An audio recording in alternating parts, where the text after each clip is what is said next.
Amigos, continuamos con la información y hoy definitivamente los grandes comentarios han sido suscitados a causa del Tribunal Constitucional, quien ha dictaminado totalmente inconstitucional algunos decretos de la ley antiterrorista creada por Alberto Fujimori. ¿Cómo surge todo este debate? No es que al Tribunal Constitucional se le haya ocurrido ni a su presidente, Javier Álvaro Orlandini, sino que aproximadamente el 15 de julio del año pasado, un ciudadano peruano, Marcelino Tineo Zulca, presentó una demanda de inconstitucionalidad contra los decretos leyes 25475, 25659, también el 25708 y el 25880, promulgados en el año de 1992, con la finalidad de endurecer la represión al terrorismo. Bueno, resulta que dichas normas permitían la participación de jueces sin rostro, así como el derecho del fuero militar a juzgar, y todo esto fue sumamente cuestionado. El Tribunal Constitucional a partir de entonces ha tenido un arduo trabajo y hoy en conferencia de prensa se han dado los primeros resultados que seguramente usted, amigo televidente, podrá darle que pensar. Resulta ahora que todos los terroristas serán puestos en libertad. Bueno, para explicarnos esto está el presidente del Tribunal Constitucional con nosotros, el doctor Javier Álvaro Orlandini, a quien les doy muy buenas noches, acompañado también de uno de los magistrados, el doctor Víctor García Toma. Muy buenas noches, caballeros, ¿cómo están? Buenas noches, Jessica. Hemos hecho una pequeña introducción porque muchas veces las personas por desconocimiento tienden a calificar las decisiones de alguna de nuestras instituciones y poderes apresuradamente. ¿Qué ha ocurrido exactamente? Se ha declarado inconstitucional no toda la ley antiterrorista, no es así, sino tan solo algunos decretos han sido los cuestionados. Así es. La demanda está presentada por Tineo y 5.000 ciudadanos más. Cumplen con el requisito legal. Tiene por objeto que se declare que son violatorios de la Constitución 4 decretos leyes dictados a partir de mayo de 1992 por Fujimori. Consideran ellos que violan sus derechos. El tribunal ha resuelto mediante una sentencia, después de varias semanas de discusión, que son inconstitucionales algunas normas de esos decretos leyes, no todas. Correcto. Y como consecuencia de esa sentencia no va a salir en libertad un solo terrorista. Eso tiene que quedar sumamente claro. Totalmente claro. Uno de estos decretos, doctores, es el que tiene que ver o que tipifica lo que es traición a la patria, ¿no es así? ¿Qué ha ocurrido específicamente en este punto? Respecto de ese decreto se declaró que es inconstitucional, en la medida que repite los mismos tipos penales que están tipificados como terrorismo. En esto el tribunal no hace sino seguir el criterio de la Corte de San José de Costa Rica, que ha dicho pues que se confunden los tipos penales. Correcto. Y en torno a lo que es cadena perpetua, doctor. En realidad, en relación a la cadena perpetua, nosotros señalamos que en principio es inconstitucional, sin embargo no hemos invalidado la norma y por consiguiente más bien hemos exhortado a que el Congreso de la República adecúe esta figura dentro de los parámetros establecidos por la Constitución. Se dice que se habría declarado inconstitucional porque es una medida atemporal, que no tiene ni principio, no tiene fin, pero definitivamente la cadena perpetua existe en otros países y se aplica desde hace muchísimo tiempo. En nuestro país hay una norma en la Constitución que señala que todo penado tiene el derecho a la rehabilitación y resolución, o sea, su reintegración a la sociedad. En la medida en que la pena es indefinida, se estaría incumpliendo este mandato constitucional. Sin embargo, como repito, el Tribunal Constitucional no ha declarado inconstitucional la norma. Lo que ha señalado es que se exhorta al Congreso de la República para que en un plazo razonable dicte una norma que establezca los parámetros de cuál debe ser el límite final de la pena. En caso que el Congreso de la República, en el ejercicio de su autonomía, no considere pertinente acoger esta exhortación, el Tribunal ha señalado que al cumplir los 30 años, los responsables de las autoridades penitenciarias deberán evaluar la conducta del condenado para verificar si está en actitud de reintegrarse a la sociedad. Eso es lo que se llaman beneficios carcelarios, ¿no? Beneficios penitenciarios que estaban suprimidos respecto de quienes son autores de delitos de traición a la patria y terrorismo. El delito de traición a la patria está ya subsumido en la figura del terrorismo, de manera que no existe más ese tipo penal equívoco que fue materia de un decreto ley. Y estos terroristas sentenciados que podrían tener estos beneficios penitenciarios, ¿cuánto tiempo de pena ya han debido de transcurrir dentro de la cárcel? Bueno, en muchos casos... Son sentencias exhortativas, ¿es como se llama el término adecuado? Hay diversos nombres para este tipo de sentencias, ¿no? La que hemos dictado tiene de todo. Es una sentencia estimatoria en la medida en que declara fundada en parte la demanda y tiene tipos penales diversos. Para que la pena de cadena perpetua se compute, o cualquier otra pena se compute, hay que partir desde que se inicia la detención del procesado. Si usted me permite, creo que sería pertinente agregar algo que es importante.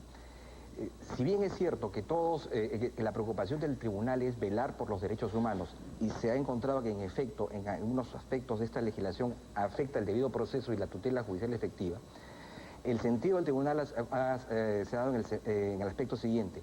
Así como los terroristas tienen el derecho a un juicio con un juez natural, con las garantías de la imparcialidad y dentro del marco de las normas procesales internacionalmente admitidas, también es un derecho de la ciudadanía que, respetando ese debido proceso y esa tutela judicial efectiva, se les sancione y condene por los gravísimos delitos que han perpetrado a lo largo de estos 20 años. Entonces, el tribunal pretende conciliar dos cosas. De un lado, los derechos humanos de los terroristas, que han sufrido mella en lo que se refiere al debido proceso y la tutela efectiva, pero también el derecho a que la ciudadanía conozca la verdad y que como consecuencia de esa verdad, los que cometieron el terrorismo sean condenados con las penas más severas dentro del marco establecido internacionalmente. Doctores, pero Red Global llega a todo el país y me imagino que en algunos puntos de la costa, sierra y selva, habrá gente que ya se está rasgando las vestiduras y dirá, bueno, pero si no hay delito de traición a la patria, entonces todos los que fueron condenados por esto podrán salir libres. ¿Cómo es esto? La sentencia es clara. El delito de traición a la patria está subsumido en el delito de terrorismo. De manera que los que fueron condenados por delito de traición a la patria ahora son terroristas. Procesados y eventualmente condenados por la comisión del delito de terrorismo. Pero esta sentencia, en ese aspecto, no tiene efectos inmediatos. Hemos exhortado al Parlamento para que dicte una norma que permita darle al sistema judicial las garantías de poder llevar de manera adecuada y en el tiempo pertinente la eventualidad de estos nuevos procesos. Definitivamente acá el Congreso de la República tiene un papel fundamental y complementario y fundamental, sobre todo porque depende de ellos el trabajo de toda una legislación antiterrorista que se base y que tenga fundamentos sólidos, ¿no? Para poder hacer todos estos cambios paulatinos que van a favor también de que el Perú cumpla una serie de acuerdos que ven derechos humanos fundamentales. Libre, ¿no? Y sin que ningún terrorista salga libre. Nosotros respetamos naturalmente la autonomía y las atribuciones que tiene el Congreso de la República. Hemos hecho una exhortación para que se dicte la ley que corresponda. Y estamos en contacto con destacados miembros de la Comisión de Justicia a fin de que el proyecto que se elabore para que sea aprobado por el Pleno guarde armonía con lo que la sentencia del Tribunal Constitucional está resolviendo. Doctor Alba, pero definitivamente no es que todos los procesados por terrorismo ni los sentenciados por traición a la patria van a iniciar un nuevo juicio. Eso es opcional, tener un nuevo juicio en el fuero común, ¿no es así? De aquel sentenciado que desee. Claro, es opcional en primer lugar. En segundo lugar, esa opción tiene que ser ejercitada dentro del canal legal que debe establecer el Congreso. Y ese canal legal es para que el juez natural, con el debido proceso, en el Poder Judicial dicte la sentencia que sea pertinente. Nosotros no establecemos desde ahora si son o no son responsables, porque esa es tarea del juez penal. En esa idea, repetimos que esta posibilidad de revisión no es automática, sino que está condicionada a la posibilidad de que el Parlamento dicte estas normas de orientación procesal y, en segundo lugar, a que el interesado expresamente lo peticione. Hay otro punto que es sumamente importante y vamos a tratar de tratarlo en el tiempo que nos queda, es sobre la inconstitucionalidad de que los jueces militares juzguen a civiles. Eso también lo han tocado el día de hoy en el fallo que ustedes han realizado, ¿no es así? Así es. Los civiles no pueden ser juzgados en el fuero privativo militar. Ese fuero es para juzgar los delitos de función que cometen los militares y los policías. Incluso si hay militares o policías que cometen delitos que no son de función, deben ser juzgados por el Poder Judicial. Ya. El Doctor, único caso en que un civil podría eventualmente ser juzgado en el foro militar es cuando comete el delito de traición a la patria en guerra exterior, que no es la situación a la que están vinculados estos decretos, ¿no? definitivamente en ese tema hay muchísimos terroristas que están condenados, que han sido definitivamente condenados por jueces militares en este caso. ¿Qué va a pasar? Hay muchos que se estarán preguntando, Abimael Guzmán, Víctor Polay, Elena Iparraguirre, ¿todos tendrán un nuevo juicio también? En el caso de Elena Iparraguirre, ya ejerció su derecho mediante una acción de habeas corpus, que ha sido declarada fundada, y como consecuencia ella será juzgada por el Poder Judicial. Eventualmente los otros sentenciados también podrán acudir al Poder Judicial, pero de acuerdo al procedimiento que establezca la ley que dicte el Congreso, para cuyo efecto, como acaba de decirlo el magistrado García Toma, ha sido exhortado por la sentencia del tribunal. Bien, doctores, vamos a hacer una brevísima pausa. Estamos esperando que los televidentes vayan teniendo las cosas más claras en torno a esta modificación que ha dictado el Tribunal Constitucional y que definitivamente es un paso hacia adelante para el pueblo peruano, porque nos pone definitivamente cerca a la defensa del Estado de Derecho que todos necesitan y todos tienen que tener, por más sentenciados que hayan estado, todos tienen derecho a ser juzgados de una manera adecuada. Regresamos para ver, porque acá también tiene que ver mucho el Poder Judicial. ¿Se puede confiar en que todavía existan esas pruebas que llevaron a la cárcel a estos terroristas? Regresamos en un instante. Bien, estamos aquí con destacadísimos representantes del Tribunal Constitucional. Nos han dicho que es inconstitucional que los jueces militares juzguen a los civiles. Y estábamos a punto de saber si es que las pruebas que se han utilizado en ese juicio son válidas o no. Son válidas, en principio. Las únicas pruebas que no pueden ser calificadas como tales son aquellas que hubieran sido obtenidas con violencia física o moral o psicológica. Bajo coacción, de alguna manera. Exacto. Definitivamente, para que estas pruebas sean válidas, se haya toda esta validez, ¿es necesario modificar constitucionalmente algún artículo? Me parece que el 173 podría ser el que tiene que ver con competencia. ¿Es esto posible, doctor Alba? No hay necesidad de hacer ninguna modificación de la Carta Política, porque esta dice en esta parte que los civiles pueden ser juzgados de acuerdo con el Código de Justicia Militar, pero ese Código de Justicia Militar, que es un código igual que cualquier otro, ¿no? Es una ley, ¿no? Se puede aplicar por los jueces del Poder Judicial. O sea, no necesariamente el fuero es igual al código. Entonces, el fuero puede ser el fuero del Poder Judicial, el cual podría aplicar las normas del Código de Justicia Militar en cuanto fueran pertinentes. Correcta interpretación, definitivamente. Ustedes señalaron antes de irnos a la pausa comercial una palabra que es sumamente importante y que quizá le pone los pelos de punta a algunos, el Poder Judicial, esta institución que es sumamente cuestionada y que se está tratando de modificar y de reoxigenar de alguna manera. Pero ¿es posible pensar en un Poder Judicial que se pierden Vladivideos cuando se están viendo estos casos de tanta actualidad y de tanta importancia coyuntural, que todavía existan pruebas, ya sea materiales o todavía existan los expedientes, los archivos de procesos de sentenciados por terrorismo de hace 10 o 15 años? Mire, en la sentencia se utiliza una expresión que se llama vacatio sedentiati, que significa que los efectos de la sentencia del tribunal no son inmediatas y no deben ser inmediatas a efectos de permitir que el Poder Judicial y el Parlamento, cada uno en su respectivo nivel, se organicen y adecúen de tal manera que permita que las eventuales revisiones judiciales se hagan dentro de un contexto que permita a la ciudadanía el que se descubra la verdad y se castigue a los que realmente cometieron actos de terrorismo. Definitivamente, entonces, las personas que están en sus casas deben de pensar, en este momento no hay riesgo de que los terroristas salgan de ninguna manera. Se les va a juzgar y lo más seguro es que sean condenados si es que las pruebas lo ratifican de esa manera. Muy probablemente. Y yo quiero insistir en un hecho que es importante. Los procesos seguidos en el fuero privativo militar pueden ser nulos, de acuerdo al procedimiento del tribunal y a la legislación que se pueda dictar, pero las pruebas actuadas en esos procesos existen. Ahora, y esas pruebas son válidas, salvo aquellas que han sido obtenidas mediante violencia. doctor, pero por ejemplo en el caso de Eloy Berenson, obtuvo un nuevo juicio, pero la pena fue bajada considerablemente. ¿Podría ocurrir eso con el resto de los terroristas? En el caso de Lori Berenson, la Corte Interamericana señaló que a pesar de que había habido un juicio en el foro civil, las normas que se habían utilizado para ese proceso no estaban, no eran estándares a lo que la comunidad internacional estima como política de derechos humanos. Con esta sentencia... ¿Tendrá Lori Berenson un tercer proceso judicial? Sin que en este caso la Corte Interamericana nos llame la atención. Y definitivamente los ciudadanos chilenos también y todos los extranjeros que estén en algún proceso de terrorismo sentenciados. Que están recluidos y seguirán recluidos, serán procesados y condenados tal como la sociedad peruana lo requiere y lo exige.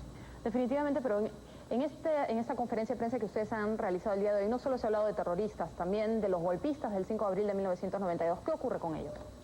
Ocurre que perpetraron delitos y deben ser juzgados por esos delitos, todos, sin ninguna excepción, inclusive el prófugo. Pero, además del proceso judicial correspondiente, varios, hay una norma también que está vigente, o estuvo vigente por lo menos cuando ocurrieron los hechos, y hasta el día 31 de diciembre de 1992.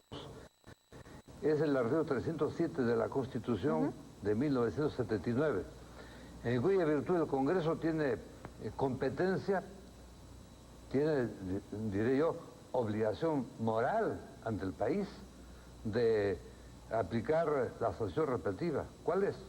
La confiscación de los bienes de quienes causaron daño a la República con el golpe de Estado y de quienes se enriquecieron a expensas de ese golpe.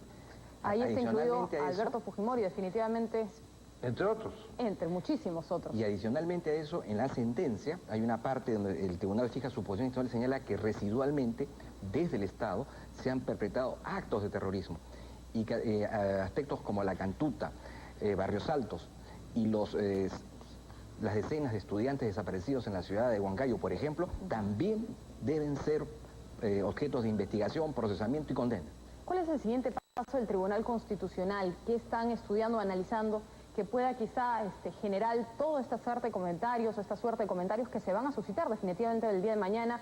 Esto será titulares en todos los medios de comunicación escrita y definitivamente habrán encuestas, repercusiones, analistas políticos, analistas juristas, que van a dar su opinión a favor o en contra de lo que ustedes han dictaminado. El tribunal termina su competencia, su atribución, dictando la sentencia. Las partes tienen 2 días para pedir alguna aclaración y el tribunal puede aclarar o no aclarar, dependiendo de cuál sea el pedido. Pero además de eso, el tribunal quiere solicitar la intervención de todos los medios de comunicación para que el país conozca exactamente qué es lo que contiene la sentencia, a fin de que no haya malas informaciones. Estamos dispuestos, los magistrados del tribunal, a participar en debates. ¿Ha habido consenso entre los magistrados para realizar este trabajo? La sentencia ha tenido el voto de los 7 magistrados. Ha habido una ligera discrepancia respecto... ¿De quién? ¿Quién fue la manzana de la discordia? De los magistrados Aguirre Roca y Herrero Marzano, que consideran que los aspectos vinculados a la valoración de la prueba de testigos no es la adecuada. ¿Qué es lo que pasa? Que el decreto 25475 establece que no pueden ser llamados como testigos quienes han intervenido en la investigación policial. Correcto. Entonces, la Corte de San José también considera que esa norma no es adecuada. Los magistrados consideran que también debió ser declarada inconstitucional. Sin embargo, la sentencia hace un análisis un poco más amplio del valor de las pruebas y considera que no es pertinente declarar que es inconstitucional esa norma. Sobre esa posición, el tribunal admite que son válidas las pruebas obtenidas de este tipo de testigos a condición de que puedan ser corroboradas adicionalmente con otras pruebas. Ahora, esa es la disposición, digamos, que nos distingue, ¿no? Lamentablemente nos ha ganado el tiempo, pero por ejemplo, si nos detenemos un segundo y quizá algunos familiares de personas muertas por terrorismo, ustedes saben muy bien que fue una década sumamente sangrienta, más de 30.000 peruanos perdieron la vida. ¿Estarán pensando quizá que los magistrados del Tribunal Constitucional no han actuado patrióticamente porque les permiten a los terroristas tener nuevos juicios en donde las sentencias quizás sean menores? ¿Qué les responderían ustedes? Las penas no han variado. Los magistrados que van a aplicar la justicia en el Poder Judicial deben ser probos, deben ser idóneos, deben ser patriotas. El Tribunal Constitucional ha cumplido con su deber, hacer prevalecer la Constitución sobre decretos cuyo origen es espurio. El tribunal ratifica el derecho de la ciudadanía a conocer la verdad, a procesar a quienes han sido denunciados por delito de terrorismo y eventualmente demostrar su culpabilidad a que sean condenados con las penas más severas dentro del marco de las normas estándar que establece la política de derechos humanos, ¿no? Atropellar los derechos humanos de alguien sería convertirnos en terroristas de alguna manera, ¿no es así? Exactamente.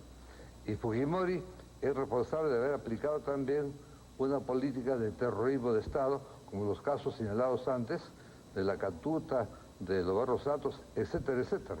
Bueno, definitivamente nos ha ganado el tiempo. Les agradecemos a ustedes, muchísimas gracias al Tribunal Constitucional por su incansable trabajo. Hacemos un llamado al Congreso de la República, a los parlamentarios y sobre todo al Poder Judicial para que hagan un trabajo en conjunto y se puedan ver estos resultados de manera positiva, porque definitivamente ningún peruano desea ver en las calles libres a terroristas que definitivamente nos hicieron muchísimo daño y que nos mantuvieron por mucho tiempo encerrados en nuestros hogares, así como ellos están ahora encerrados en cárceles de máxima seguridad. Bien, tenemos que hacer una pausa. Regresamos en un instante. Muchísimas gracias, doctor. Gracias.